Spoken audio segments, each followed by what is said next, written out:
Well, good evening. It's Bridget Moody with Tuesday Motivation and Conversation. And I tell you, I'm excited about the conversation that we had on last week, me and Miss Elaine Ellison, and we were talking about uh, why women and um, of people of color are not getting the larger piece of the pie when it comes to government contracting.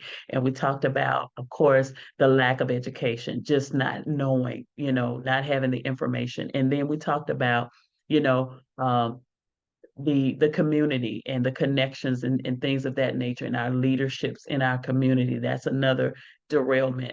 And then the third thing that we discussed was networking and being in the right places, getting in these rooms and finding out what you need to know. And so Miss Elaine and I, of course, started a conversation. And so I want to bring you in on that conversation and and let you hear some of the additional information, and because we kind of kept the conversation kind of going last week, and then we were talking earlier, and we were sharing about the 8A certification. And so I want to pick up uh, the other half of this conversation that Miss Elaine and I was having, and share that with you tonight. And listen, I want you to make sure that you get your pen and your paper, you take some notes. And so this is a conversation that you definitely want to extract as much as you can out of it. And we'll probably review it again when we're back next week. But when we're back next week, we're going to tap into something else, and we'll share that later in the conversation. But I want to flow you in now to our conversation that we began to have about 8A certification. And so this is another one of these things where if you don't know, you don't have the education, you will never be able to get into it. So you're going to kind of flow in now to a conversation. You're going to eavesdrop on a conversation that Miss Elaine and I have been having. And the subject matter that we had started talking about was 8A certification, where it relates to government contracting. All right, stay tuned and enjoy. And here again, this is Tuesday Motivation and Conversation. Okay, so we've been talking about um 8A certifications and this whole loophole where they are trying to really get people to, prove that they have some type of, social bias, or they've, been racially Right. impacted and things of that nature. And so as business owners, what we have to do is make sure that we're structured, we understand our NICS codes, we understand that it's just not one thing that we do, but it's all of the things that you do. And so these NICS codes are important. And so as business owners, we have to take the opportunity to make sure that we do our research and that we get all the things in place that we need. And so one of the things that's important to know about those who have been following this conversation that you and I have been having is that you take the opportunity to connect with someone that can help you through that process so that you can Right. make sure that you are not just putting yourself in a box and you just have one area of NICS codes, one, industry of a NICS code, but that you assess everything that you've done in your professional career, right? And Exactly. not only that, get the opportunity to sit with someone like yourself that can take them through phase one, two, and three of the process from beginning to end, and to also know that there's more than one type of certification. Exactly. Exactly. So do we want to talk about this? The 8A real quick. What is Yes. 8A? If anybody wants to know about 8A. 8A is just like any other certification. You once again you have your minority, your veteran, and your women-owned certifications. 8A gives you more leverage. It basically 8A what will do if you're an 8A certified company, then Mhm. it will they will happen is SBA will partner you up with other prime companies that have said, hey, they raise their hand, says, I want to be a mentor for someone that's an 8A. And by mentoring, what they do is they teach you the ropes about government certification, government contracting better. They will teach you about finding contracting, bidding on contracts, writing Mhm. proposals, networking. They make sure you're very, very involved in networking. They also you have meetings that you have to attend, and they basically they handhold you through the process. So when you're out on your own, you have all of the knowledge and all the skills to be successful, to get out there and win the contracts. These 8A partnerships last about 4 to 9 years. Mm-hmm. I'm not sure why a company would say, well, 9 years, but minimum is like minimum 4 years that you're agreeing to be with the acting company as Yeah. a subcontractor. And what will happen is when that company that's mentoring you, when they win contracts, now you're brought on as a subcontractor. So not only do you get the experience, and also you're part of the team that will have help win that contract. You help with finding the contract. You help with securing the bid. You help with doing the proposal. So you're part of the team. When the contract is won, now you're going to be a subcontractor, and you're going to be in there getting actually hands-on, doing the work, learning about the all of the requirements that maybe for the Department of Defense or Homeland Security, getting inside and meeting with those individuals that are the contracting officers, and just basically preparing yourself to be on your own. So it's like, Wow. yeah, you're being like you're with a parent for a while, and Yeah. then when the parent says, okay, it's time for you to leave, you have the skills necessary to get out there and build your business and take your business to new levels by being a 8A certified small business. Once again, the 8A is there are for small businesses. You just like any other small business, they're for socially economic, what they consider socially economic businesses. You have to be 51% owner. And Mm-hmm. on here, I had somewhere where, oh yeah, 51% owner. You have to have a personal net worth of 850,000 or less, Mm-hmm. adjusted gross income of 400,000 or less, and assets totally 6.5 million or less. So Okay. they kind of raise the bar out there for you. Yeah. Yeah. And basically, the main thing is be of good character and have the potential to perform on contracts. So before getting into 8A, make sure you want to get into 8A, because once you make that commitment to be with a contractor, a prime, they expect you to stay there. So you can't get in there Yeah. and says, "Oh, I changed my mind or whatever. I don't want to Yeah. do this." And if you do that, that will follow you for a very long time, and it makes it very hard for anybody, as far as the federal sector, to trust you, because word gets around and people talk.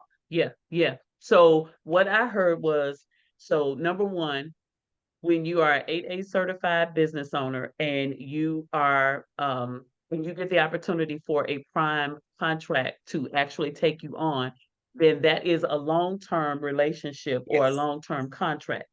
yes, Also, if that prime contractor gets additional contracts during the time that you're with them from that 4 to 9 year time frame, you also are a part of that subcontract exactly, because you are exactly. part of that prime contractor's team. Okay. Yes, So that says that you have to make sure that you have the wherewithal to do the part of the contract that you're subcontracted for during that tenure in order to maintain.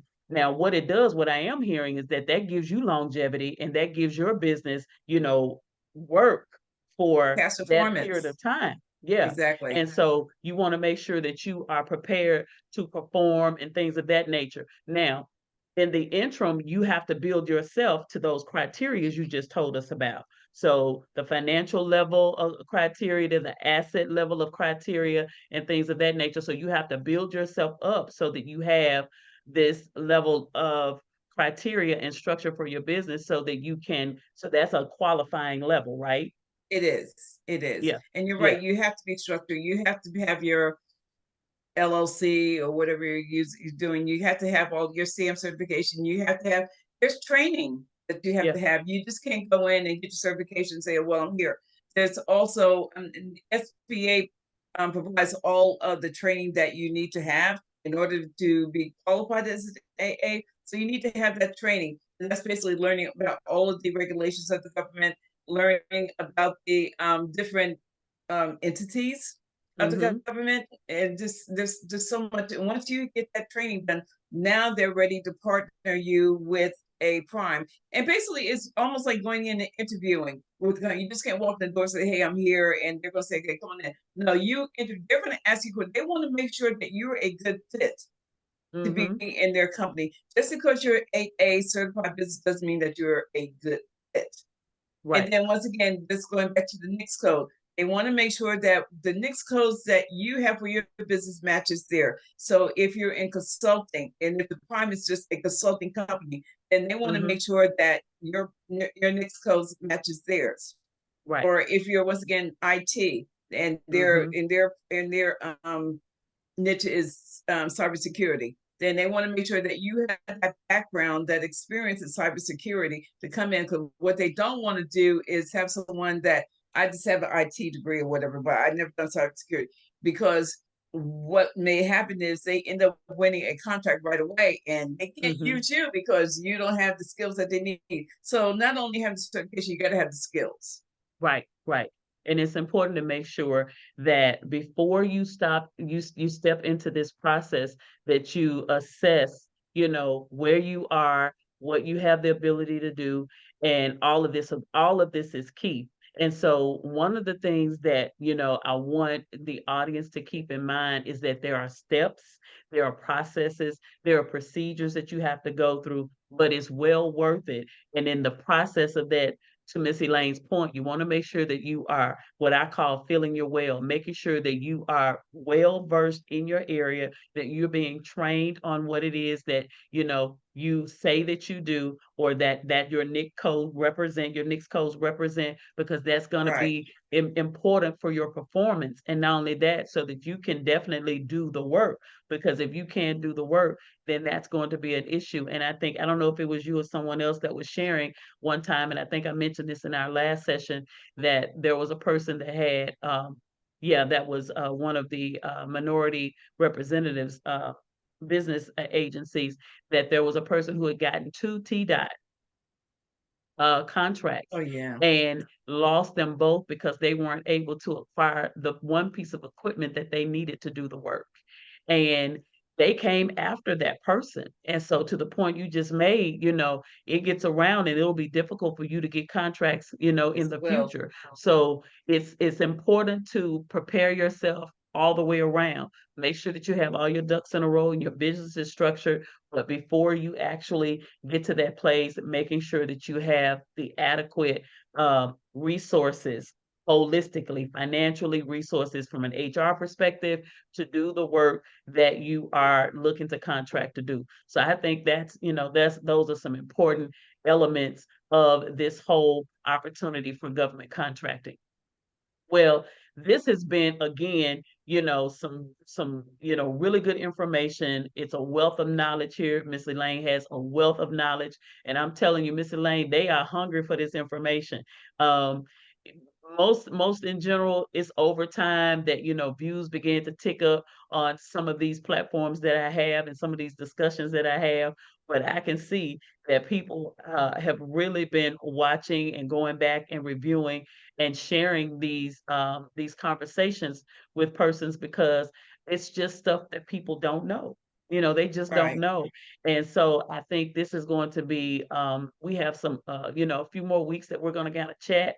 And of course, as I stated, last week, you're going to be a part of the Pen to Paper conference this year. And so you're going to be really diving into some nuts and bolts, and people will have the opportunity to ask questions about their Yeah. specific industries and their specific areas, and really get some guidance on what they should do and how they should prepare based on what is it that they do as maybe a contractor. I know I've had people to come up to me and talk to me about contracting, which is building, construction, things of that nature, Construction, and right. how they have difficulty with getting certified, for government contracting as a construction contractor. So there's so many different, areas and how they need to, connect. And I think, and I want to just ask this question quickly, just as for the audience's sake. But what is the best thing to do with someone, especially in construction and contracting? Because we know there are a lot of contracts out there for that and all different types of, ways. Is it best for them to try to connect with someone or is it, in their best interest to try and, just look for a contract on their own, get certified, go through the process and do it on their own? Or would it be best for them to kind of, connect with somebody who already has a contract? Yes. Yes to both of the questions. Um, there are actually there's a network. Matter of fact, there's a networking event this week, this Mhm. Thursday, I believe it is, where this agency, this group, they're basically doing networking for construction people. Wow. Yeah, and Okay. it's just, and so they're going to have some construction companies that are Mhm. there that are federal or state. They have federal state contracts, and Mhm. they're going to be there presenting themselves and basically letting them know, people know that we're a prime contractor and we're looking for, and it might be where they, you might have to start out, I don't know, doing cement or whatever, but Yeah. anything to get into the door is what you Right. want. Simple excavation, something Exactly, that's yeah, exactly. so and that's the thing, I think, when we're trying to, venture into different, rooms, get into different doors and things of that nature, you have to be strategic. And Yeah, so what you want to do may not be the thing that you can do to get but started, it but gets you it in the is a door. step into yeah, it's a step inside the door. And so I think that's the thing, it's just like when I first came to Texas many years ago, it'll be 20 years here in a minute. But one of the things, I had come out of the industry of financial analyst. I had been in finance and working in banking and all this kind of stuff forever, and insurance companies and the whole nine, but I just didn't want to deal with the numbers anymore. But I knew administration. And so I said, well, that's easy. I can do administration. I got a job in 3 days. Right. Because you have to be willing to be open to do something to get yourself in the door. And so I started as just an administrative assistant, went to executive administrative assistant, and then went into project management. And that's where I hung my hat for, all these years. And so it's important, to really be open to get yourself, inside of doors and in rooms in order to take yourself to the next level. And there's something else that I provide is I have a database with all of the prime contractors in the United States, and I have them separated by like by NAICS codes. Hmm. And so and what I did was I took, so that my database only gave me the name of the contractor or the prime, their NICS codes, where they're located, the contracts they won, and things like that, but it didn't give them a name or whatever, and their, the contact name or the Yeah. email address or anything like that. Well, I found another area that gave me all that information. So I created, that's what I was saying. I have one for you that's got over about 1,500 lines, 1,500 Wow. primes for you. But what I do is, if you're in construction, then I would pull up my database, get the NICS code for anything construction, and then Uh-huh. go and pull in the database that has the names, the email address, and put those together. Now, with that information, if you're in construction, you would take that spreadsheet and the with the name and email address and create a letter. I have letter templates that you can Hmm. use. Take a letter, introduce yourself. Hey, I'm Joe Smith, and I have a construction company, and this is what we do. Basically, just quick outline about yourself. And I would like I'm interested in subcontracting with you. I see that you're in Uh-huh. Texas, or I don't care if you're in the United States. I'll go anywhere, and I like to subcontract with you. I provide that type of information, so if anybody's interested, let me know. Whatever you do, I can find the primes for it, and the contact information and everything that you need, phone number, email address, everything, Oh, where you wow. can reach Oh, out wow. to those individuals and let them know, hey, we're here and we're minority owned or women owned or whatever, and we want to subcontract with you. Wonderful, wonderful. But this is what it's all about, guys. It's about having access to the information you need for the thing that you do so that you can make the right decisions, right choices, and you don't have to go around and around and around trying to connect. And I'm telling you, I know I have, and I know Miss Elaine has run into people that, are just frustrated because they just keep running to a brick wall, or they keep running into closed doors, or people telling them, well, I don't know what you need to do. Well, you have it right here. She's telling you This is what she does. She has the access, and I'm telling you, it is going to be an amazing connection for you to connect with her and get started as a client so that if you're interested in being a government contractor, you can take these steps, these necessary steps. And this is what, she's letting you know. You don't have to walk through it by yourself. She has the access. All you got to do is show up, be a client, and follow the instructions, and you can do the same thing. So, Miss Elaine, this has been an awesome conversation as always. You come with a wealth of knowledge, and by the time I get through asking questions and poking holes in it, we get Yeah. some more stuff. But this is what it's about. And so we're gonna be back next week. Listen, we're gonna be back next week. And I don't know for as long as Miss Lane wanna hang with me, we're gonna be hanging out and but sharing some information with you. And this is what it's all about.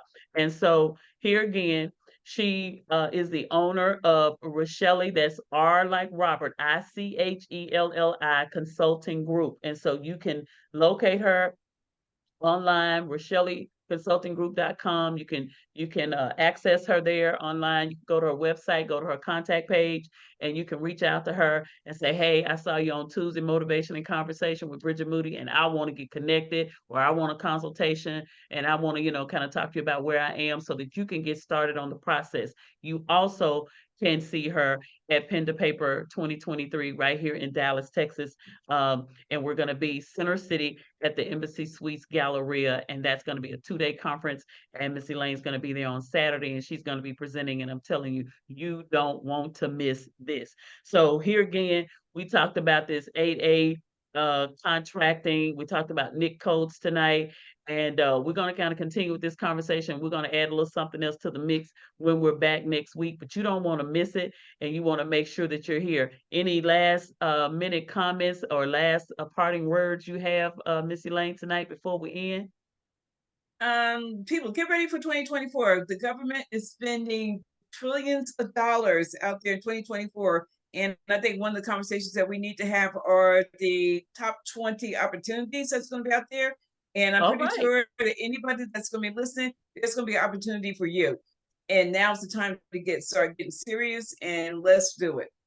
Well, that's it. Next time we come back, we're going to be talking about the top 20 opportunities for Yes. 2024. So listen, get ready, get your pen, get your paper, and you want to meet us back here next week for Tuesday Motivation and Conversation with consultant Elaine Ellison. We'll see you next time.